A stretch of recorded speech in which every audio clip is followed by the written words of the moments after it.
ఆంధ్రప్రదేశ్లో ఎన్నికల కోడ్ అమల్లోకి వచ్చిన దగ్గర నుండి మరో 10 రోజుల్లో కౌంటింగ్ ఉంది అనే టైం వరకు కూడా జగన్మోహన్ రెడ్డి గారిని టార్గెట్గా చేసుకొని ప్రతిదీ కూడా అనుమానాస్పదంగానే జరుగుతూ పోతుంది. ఆ అనుమానాస్పదం అనేటివి పతాక స్థాయికి చేరుకుంటూ పోయాయి. అటువంటి వాటి గురించి ఇప్పటికే చాలా మాట్లాడుకున్నాం. ఆయన పిన్నెల్లి రామకృష్ణారెడ్డి గారు ఏదో ఈవీఎంను ధ్వంసం చేస్తున్నారు అనే వీడియో బయటకు వచ్చినప్పుడు కూడా అరే అవుట్పుట్ చూపెడుతున్నారు, ఇన్పుట్ ఎక్కడికి పోయింది, వైసీపీ ఏజెంట్ పిచ్చ కొట్టుడు కొట్టిన వీడియో ఎక్కడికి పోయింది, అక్కడ వాళ్ళు రిగ్గింగ్ చేసుకున్న వీడియోలు ఎక్కడికి పోయినాయి, అసలు ఏ ఇన్పుట్ కోడ్ రాస్తే ఆయన ఆ విధమైన అవుట్పుట్ ఇచ్చాడు అని చెప్పి మనం మాట్లాడుకున్న తర్వాత వీడియోలు బయటకు వచ్చే ఏ విధంగా వైసీపీ వాళ్ళని కొడుతున్నారని. అయితే ఈ మొత్తం ఎపిసోడ్లో పిన్నెల్లి రామకృష్ణారెడ్డి ఈవీఎంను ధ్వంసం చేసే ఈ వీడియో ఎలక్షన్ కమిషన్ రిలీజ్ చేయాలి, అధికారులు రిలీజ్ చేయాలి, పోలీసులు రిలీజ్ చేయాలి.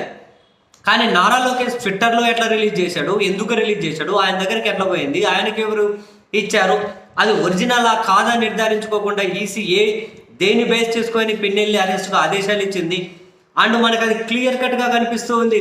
ఒక ఫోన్లో రికార్డ్ చేశారు అని పైన సిగ్నల్ కనిపిస్తుంది, పర్సంటేజ్ ఎంత ఛార్జింగ్ ఉంది కనిపిస్తుంది, అలారం ఆన్ చేసినటువంటి ఆ సింబల్ కనిపిస్తూ ఉంది.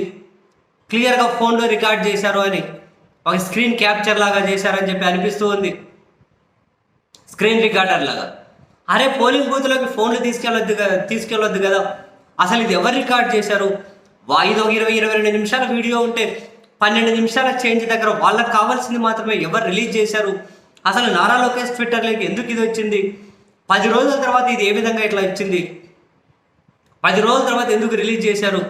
అసలు ఈసీ ఏం చేస్తుంది? నారా లోకేష్ ట్విట్టర్లో పెట్టిన దాని మీద ఎందుకు ఈసీ ఇంత వేగంగా ఆయన అరెస్ట్కి ఆదేశాలు ఇచ్చింది? నిజమా అబద్ధమా? ఈసీకి తెలుసా? ఈసీ దగ్గర ఇంకా ఉందా? 10 ఈవీఎంలు ధ్వంసం చేశారంటే మిగతా 9 ఎక్కడికి పోయినాయి? 10 వైసీపీ వాళ్ళు చేశారా? టీడీపీ వాళ్ళు ఏం చేయలేదా? వైసీపీ ఇచ్చిన ఫిర్యాదుల మీద ఈసీ ఎందుకు చర్యలు తీసుకోలేదు? టీడీపీ పురంధరేశ్వరాల్లో కోరిన అధికారులనే పల్నాడు, అనంతపురం లాంటి చోట్ల ఎందుకు నియమించారు అన్న దగ్గర నుంచి మొదలుపెట్టి అన్ని వరుస పెట్టి పిన్నెల్లి రామకృష్ణారెడ్డి ఈసీకి అన్ని ఫిర్యాదులు ఇస్తే ఎందుకు చర్యలు తీసుకోలే?